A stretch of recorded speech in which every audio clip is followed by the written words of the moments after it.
जळगावच्या चाळीसगाव शहरात आज शेतकरी जनआक्रोश सभा सायंकाळी 5 वाजता शेतकरी जनआक्रोश सभेचं आयोजन। या सभेला बच्चू कडू, उन्मेष पाटील संबोधित करणार।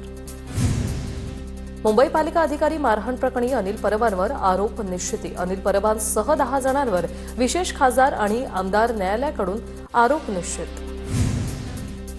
ठाण्यात महायुती विरोधात महाविकास आघाडी आणि मनसे एकत्र। ठाण्यातील जितेंद्र आव्हाडांच्या निवासानी रात्री महत्त्वाची बैठक। राजन विचारे, अविनाश जाधव यांची बैठकीला उपस्थिती। चंद्रकांत दादांच्या ऑफिसमधील पाटील नावाच्या व्यक्तीचा फोन चेक करा। किती वेळा त्याने निलेश घायवळला फोन केला हे समोर येईल। निलेश घायवळ प्रकरणात चंद्रकांत पाटलांच्या कार्यालयातील व्यक्तीवर रवींद्र धंगेकरांचा आरोप।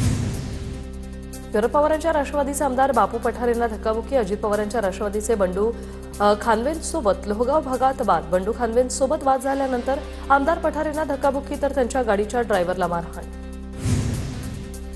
पनवेलमध्ये माजी आमदार विवेक पाटलांची 100 एकर जमीन लिलावात। पोसरी परिसरातील 51 कोटींच्या जमिनीचा महसूल विभागाकडून लिलाव। कर्नाळा बँक घोटाळा प्रकरणी विवेक पाटील 4 वर्षापासून तुरुंगात।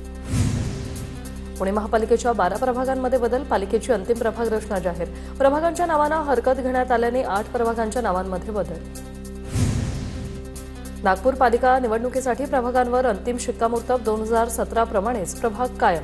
मतदार वाढले। नवे मतदार कुणाला कौल देणार याकडे सर्वांचं लक्ष।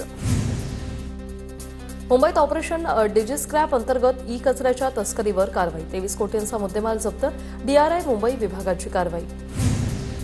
टीईटी सक्तीच्या निर्णयावरून शिक्षक संघटना आक्रमक। 1ली ते 8वी पर्यंतच्या शिक्षकांना टीईटी परीक्षा अनिवार्य। शिक्षकांना 2 वर्षात टीईटी उत्तीर्ण करणं आवश्यक आहे। शिक्षक संघटनेचे प्रतिनिधी विशाल कडणेंकडून आंदोलनाचा इशारा।